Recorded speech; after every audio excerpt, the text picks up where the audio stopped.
in the spectrum of the universe. When he ventures beyond this limit, he is in the unknown, a realm where strange forces are brought into play. When man attempts to misuse these forces, he is sometimes destroyed. This is Macabre.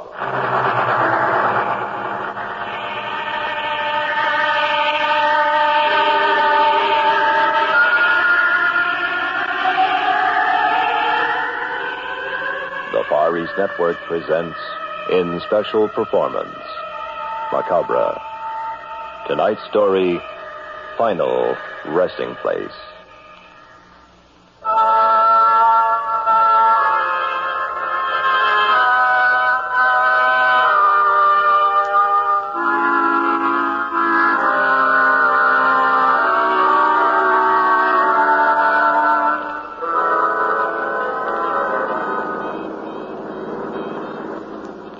Roger, this doesn't look like the road. Honey, I think we're lost. It has to be right, Sue. Justice of the Peace back at Carterville said the lake was on the main highway. We haven't made any turns. But, darling, it's getting dark. This road doesn't look well-traveled. I really think we made a wrong turn somewhere. Mrs. Kent, your husband solemnly promises to deliver his bride of a few hours safely and surely to Honeymoon Lodge on Mirror Lake. Now, let's hear no more about it. Come on, move closer. Head on my shoulder. That's it. Roger, you better watch the road. Why? We haven't passed another car for an hour. Relax, Sue. It's a fine way to start a married life of bliss. Look, there's a sign. Can you make it out? Yeah. Randolph, 5 miles. Are we supposed to go this way? Sure. What'd I tell you? It's only 50 miles farther. Randolph is our halfway point. But this country road, how can they call a lonely trail like this a highway? You're just a sophisticated cityite. Now close your eyes and listen to the radio. We'll be there before you know it. All right, darling. I guess I'm getting jumpy. Head on my shoulder and not another word. Okay? Okay. We interrupt this program to bring you a special news bulletin. Authorities at the state asylum have just issued the following warning. A dangerous homicidal maniac escaped custody this morning and is believed to be in the vicinity of Randolph. Roger. Listen. He's 45 years of age, weighs 200 pounds, has thick gray hair, and answers to the name of Dr. Vardmore. We repeat, this man is a dangerous killer. Those in the vicinity of Randolph are urged to take extra precaution tonight. Since this killer is armed, the public is warned against walking alone or driving at night on the quiet roads near Randolph. Report all suspicious persons to the county sheriff's office. Now we return you to Stars of Music. Roger, did you hear that? Sure, but how does it concern us? Darling, we are driving down a country road near Randolph. Suppose we should have car trouble or a flat tire. Oh, you are getting jumpy. Let's stop in Randolph for the night. But, Sue, our reservations at Mirror Lake are for tonight. Roger, I have the strangest feeling. If we don't stop at Randolph, we'll never reach Mirror Lake.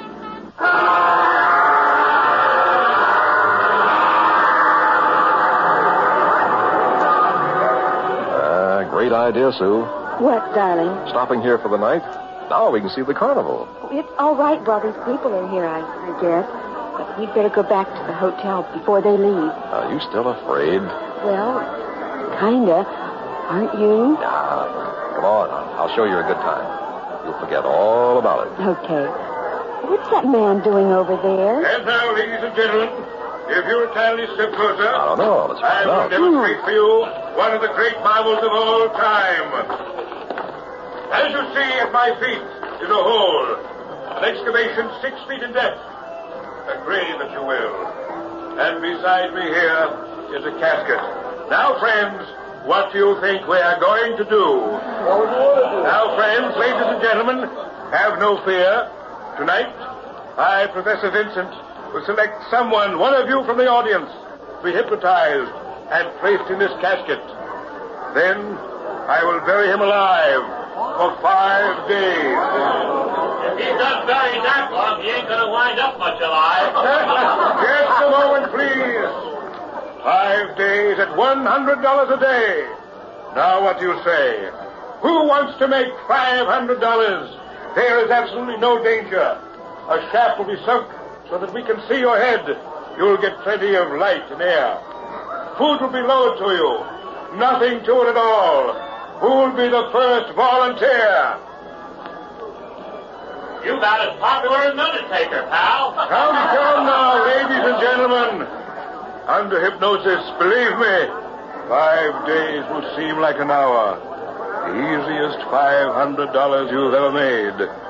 Who will volunteer? How about you, my bumpkin comedian friend? No, sirree. Last year I took sick with pneumonia. Thought sure I'd end up in one of them boxes. Did you recover? It's hard to tell from looking at you. You, sir, what is your name? Roger, he's pointing at you. I don't think I'd be interested. Who are you, sir? Roger Kent. Roger Kent. Does $500 interest you? Well, sure, but, Good. Good, you'll make a fine subject. Now, wait a minute. And, Roger, who is the young lady with you? My wife, Sue. Oh? And what do you say, Mrs. Kent? Why, I think it's just a dreadful idea. No. You better pick someone else, Professor. Nonsense. Do you need the money? We do need it. But not this way, Roger. It's awful. $500 would pay off the car. We'd still have 10 days left for our honeymoon, Sue. Well, how about it, friends? Don't let him tempt you. I don't like that man. It is a lot of money for only 5 days. We can't wait all night. What do you say? I don't know. Say no, Roger. Speak up. Yes or no? I'd hate to turn it down. You're not going to be buried in that terrible coffin. Tell him no. Go ahead, pal. We got a first-class cemetery. All right, everyone. Roger and Sue, time's up. Tell you what I'll do. Think it over. If you decide to go through with it, come back after a couple of hours when the carnival is closed for the night. I'll be waiting for you in my trailer. Oh, Roger, he wants you. I'm afraid of that man. Don't forget, I'll wait up for you until you decide one way or the other. Roger Kent, we'll hold the grave open for you.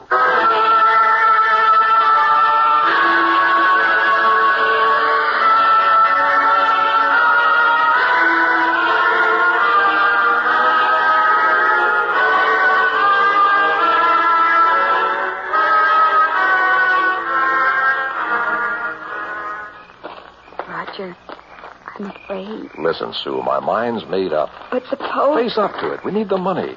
That's the easiest $500 I ever heard of. Darling, I know that. Then what's the matter? Well, in the first place, we shouldn't be out here in the dark with that madman loose.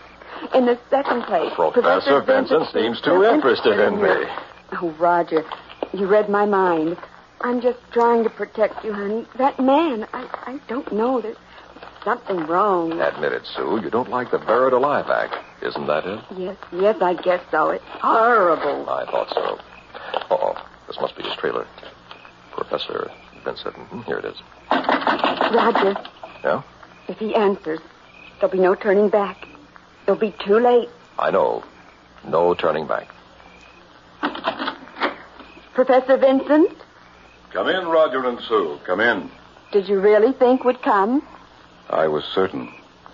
You see, there is no other way.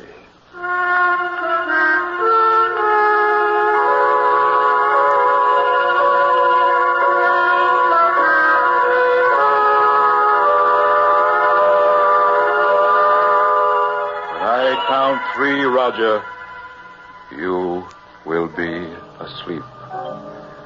Sound asleep on your feet. Then, Roger, you will be placed in the coffin and lowered into the grave for your 5-day rest. Now look deeply into my eyes. Deeply. Inhale and look deeply into my eyes. You're going to sleep, Roger. To sleep. You can no longer move your arms. They hang helpless at your side. Sleep, Roger. Close your eyes and sleep. 1, 2. Your eyes are closed. And now you are powerless to open them. You are 3. Asleep. Ladies and gentlemen, we are ready to place Roger Kent in the casket. Whom among you in the audience will help me? I will, Professor. All right, my friend, step right up here now. Here, help me raise the lid of this coffin. Now, give me his feet and we'll put him in. Careful, he's a big man. There, he's in. God, heavy as a rock. Just like a dead man. Yes, now, close the lid. Close it. Now we're ready to lower into the grave. You see, the casket is supported over the open hole by 2 chains. If you'll flip that switch the same time I flip this one, Mr. Kent will be gently deposited in his grave. This one? Yes. There it goes. Glory be. Just like a real funeral. Reminds me of the time we buried my grandpappy. Ladies and gentlemen, in just a few moments, the coffin will lie at the bottom of the grave. We will then place an air shaft down to Mr. Kent's head so that he will be able to breathe. And all of you will be able to see him at 25 cents apiece. I don't know. I just don't know. Thank you, friend. You've done your work now. Will you kindly leave? Thank you. You are witnessing the marvel of the age. A human being being buried alive. The casket has stopped. Will another volunteer from the audience help me position the air shaft? How about me? Fine. Step up here, friend, if you please. You picked the right one this time, Governor. So? I used to work in a funeral parlor. Handled a skip. Yes, now, just pick up that end of the metal shaft, please. Easy does it now. Down over the round opening on the casket lid. Careful now. There. Thank you very much, my friend. Neat, very neat. Okay, Governor. What next? The shovel. The hole must be covered up. Oh, sure. And that is it, ladies and gentlemen. You have just seen demonstrated the marvel of the age. A man buried alive. Now, for the next 5 days, Roger Kent will lie there in a deep slumber, the end of which time we'll dig him up and pay him $500. In the meantime, my friends, you may step up here and view him down the shaft for a small sum of 25 cents, 1/4, the 1/4 part of a dollar. Ladies and gentlemen, who will be first among you? No, sir. What's that you say? Dishonest, I say. What's the matter with you? Charging money to see him buried alive. What? I ought to know. I helped you lift him in. Leave the carnival, sir. Leave here immediately. That man ain't buried alive. He's dead.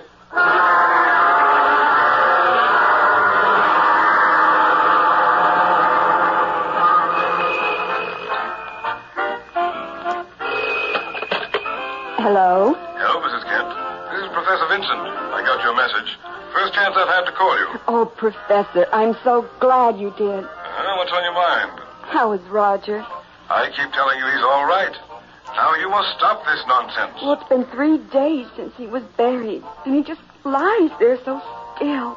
Oh, if I could only talk to him. Mrs. Kent. I called down to him, but he never moves or opens his eyes. And after all this time, I know something is wrong.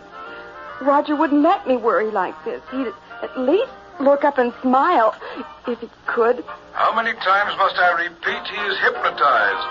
We interrupt this program for a special news bulletin. Oh, just a moment, Professor. The radio... Sheriff's office has just confirmed the whereabouts of the homicidal maniac who escaped from the state asylum 3 days ago. This dangerous killer who calls himself Dr. Vardmore is now known to be in the immediate vicinity of Randolph. Everyone is cautioned against walking alone on the streets after dark. If you plan to attend the carnival, kindly do so with friends, and leave the carnival in the company of others. Report all suspicious persons. We return you now to your regular program. Did you hear that on the radio? Yes, I did.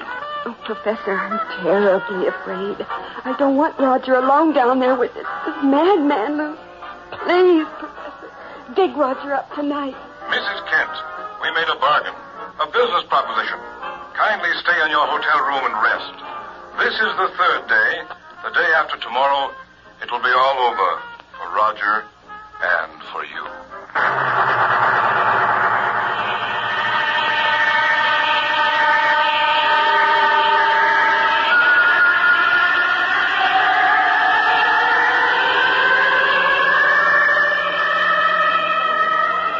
Pardon me, ma'am. Are you Mrs. Kent? Why, yes. Who are you? I'm the one who helped put your husband in the casket. Well, why are you talking to me? I don't know. Just to warn you, I guess. I think your husband's dead. Oh, you horrible, horrible little man. Get away from me. I'll call the police. That's you, Mrs. Kent. Professor Vincent, I'm so glad to see you. That terrible little man. Yes, I heard what he said. Now get hold of yourself and listen to me carefully. This is the 5th night. I want you to go to the hotel and wait until the carnival is over. Tonight is the last showing at Randolph. At 11:30, you take a taxi out here to the lot. I'll meet you. Roger will be ready along with the $500. All right, Professor. Anything you say. Oh, thank God it's about to end. Yes, my dear. It's all about to end.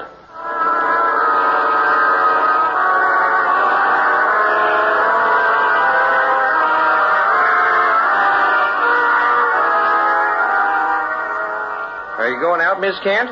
Yes, clerk. And here's the key to my room. Thank you. I don't think it's wise, though. I mean, you're going out alone. It's after 11 and mighty dark tonight. The police haven't caught the killer yet? No. Funny thing, too. Looks like he'll have to leave a fresh trail. You know, kill somebody so they'll have more to go on. Now, why don't you take someone with you? Oh, I'll be all right. I'm meeting Professor Vincent at the carnival lot. This is the night they released my husband. I see. Do you know the professor? Oh, yes, I do. Well, he's the one who hypnotized Mr. Kent. No. Professor Vincent didn't. What? Professor got sick 5 days ago. Got sick? Well, then who was Professor Vincent at the carnival? I don't know. Somebody who took his place, I guess.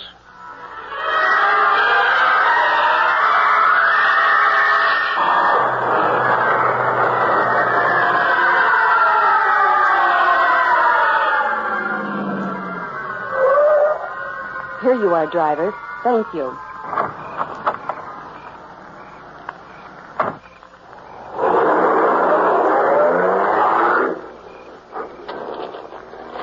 Professor Vincent! It's so dark. Where are you? That's strange. I'm sure the carnival was on this vacant lot, but now there's nothing. A few old papers blowing in the wind. Why did I let that cab leave? No light in sight. Those trees around the lot. What if the killer were hiding there? Oh, the place Roger was buried. It was in this direction. This way. Maybe I can find it. The ground would be soft, so they dug him up and filled the hole. Must be right around here. Oh, where is it? What's this? A mount? Mount! No. Oh, they can't do that. They went away and left you buried. Oh, Roger. I'll get you out, honey. Oh, my darling, I'll help you. I'll dig.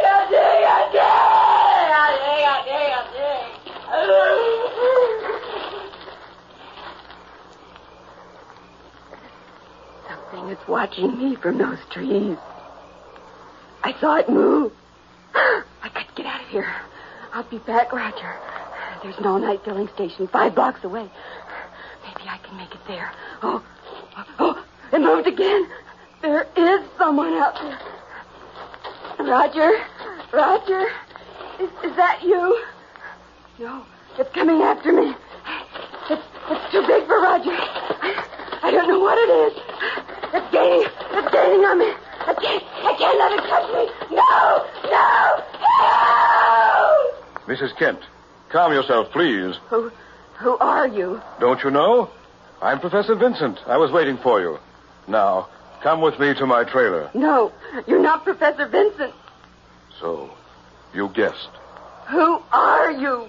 There's nothing to be alarmed about. You're in safe hands at last. I am Victor, Dr. Victor Vardmore.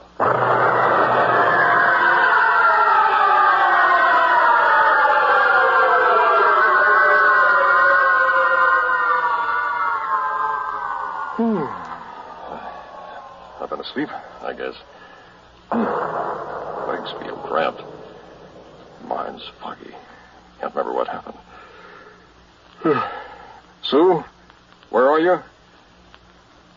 Dark. Pitch black. Must be night. Quiet. Not a sound. I could only remember. Think back. Smells damp, like fresh earth.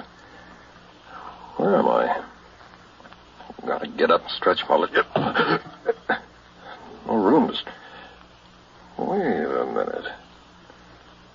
There was this carnival. Professor Vincent. Oh, it's beginning to come back. I was hypnotized and put in a casket. Buried for 5 days, yeah. Yeah, it's clear now. Time's up. Yeah. They're going to dig me up now. Boy. The deep did not expel the little boy put me in. I'm glad it's over. Okay, Professor. You can bring me up now. I guess he stepped away from the shaft. Shaft? Where's the shaft? It's supposed to be over my head here so I can see up. Here. Can't see a thing. Cloth line, coffin lid, where shaft should be. What's going on here? I'd like to get out, Professor. Possible they went away and left me buried alive. Oh, no. Professor! Sue! Help! I'm buried alive! Good Lord. Help! Gotta get out. Help me, somebody! Don't leave me down here to die! Help! Push harder! More! No use. Won't budge. Help! I'm gonna die. You left me here to die. Can't call for help. Nobody hear me. Carnival left. There's nothing up there but vacant lot, edge of town. Somebody came back. How could he tell I was down here buried? Oh, God, don't let this happen to me. Please. Help me. Save me. God, don't let this. I don't want to die. Roger. I'm doing things. This is Professor Vincent. Now listen carefully. Where are you? Get me out of here. Don't fret. Your oxygen supply won't last much longer. Oxygen? You're buried alive, Roger. I'm not coming back for you. Not going back? I'm leaving you buried there. Well, Professor, I'll kill you. Roger, tell me how. I'll kill... Don't excite yourself any further. The oxygen pellet won't sustain your lungs. You are hearing my voice in a small, shortwave receiver and transmitter near your head. I am talking to you from my trailer about a block from you. Sue is with me, Roger. I want you to listen very, very carefully. Sue, there? Go ahead, Sue. Tell him. Oh, Roger, are you all right? Yes. What's he doing with you? Please do as he says, darling. He's not the real professor. He's that escaped madman from the asylum, Dr. Vardmore. He's crazy, Sue. Please, darling, we have no choice. Please, quit, Sue. Listen to me. One move like that, and I will kill you both. I've gone to a lot of trouble to set up my final demonstration. What are you going to do? I am going to try personality transference. We have the required situation.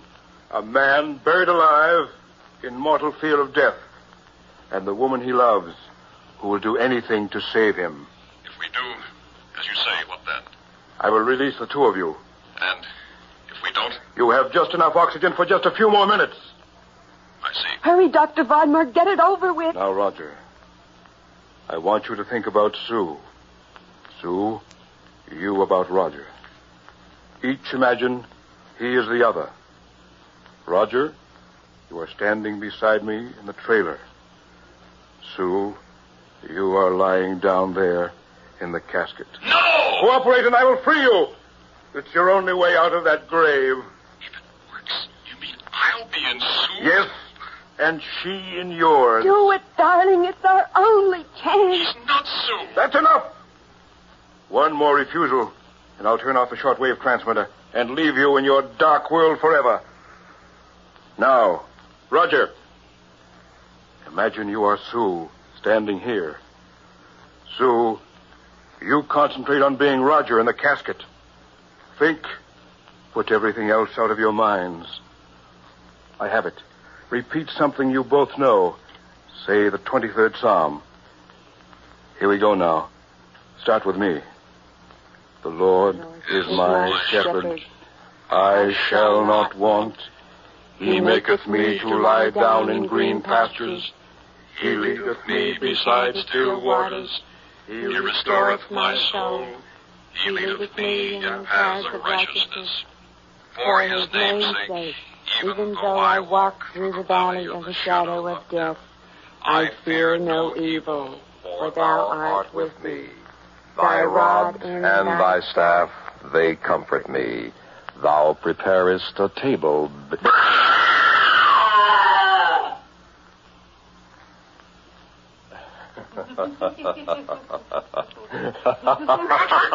Sue! Help me! Don't leave me down here! The oxygen, it's going!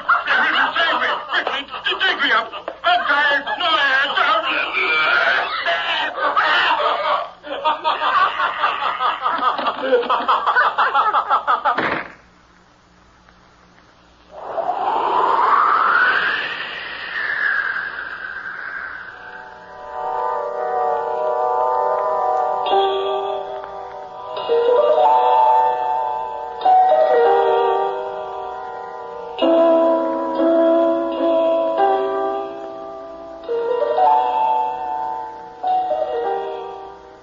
Just heard Macabre, a special Far East Network presentation.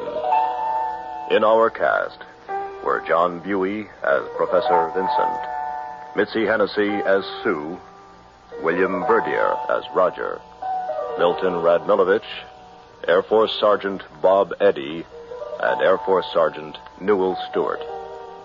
Technical supervision by Hiroshi Odo.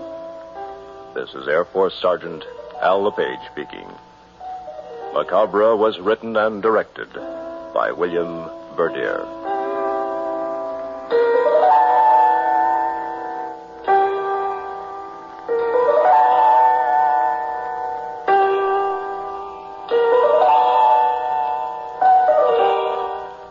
Macabre comes to you each week at this time through the worldwide facilities of the United States Armed Forces Radio and Television Service.